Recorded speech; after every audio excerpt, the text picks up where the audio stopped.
खुलुमबाय।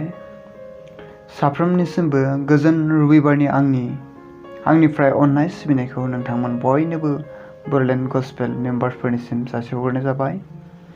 आङो दिनै बेवहाय गुसुं भिडिअ आपल'ड खालामनायनि जाहोनानो जाहैबाय नोंथांमोन साफ्रोमनावबो खृष्ट सिबियारि आंगो लोगो, आंनि बयबो अनजाथावना बिदा फंबाय, बिब' बिनानाव, आदा बाजै आरो मादैमोन साफ्रोमनावबो आङो मोनसे रिकुवेस्ट लानानै फैदों।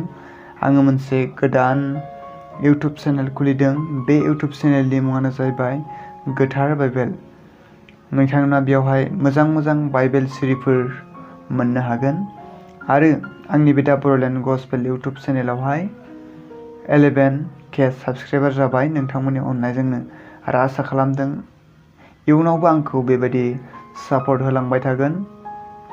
आरो आङो नोंथांमोननि सापर्टनि गेजेरजोंनो आरो नोंथांमोननि अननाय होनायनि गेजेरावनो आङो इसोरनि रावफोरखौ बुंनो थाखाय एबा आपल'ड खालामनो थाखाय गोसो गुदुं जानानै नोंथांमोननि गेजेराव नुजाफैयो। बेनिखायनो आङो साफ्रोमखौबो खावलायदों आंनि बे गोदान चेनेलखौ साबस्क्राइब आरो शेयार कमेन्ट खालामगोन होननानै मिजिंथिबाय आरो नोंथांनि लोगोनिसिम शेयार खालामनो दाबावथार। चेनेलनि लिंकखौहाय डिसक्रिपसनाव होनानै दोनबाय, नोंथांमोना अननानै थांनानै साबस्क्राइब खालामनानै लादो जाहाथे नोंथांमोना गोदान गोदान भिडिअ आपल'ड होयोब्ला नटिफिकेसनखौ थाबैनो मोननो हानाय बायदि। आरो आसा खालामदों साफ्रोमबो इसोरनि अननायाव मोजाङै दं होननानै।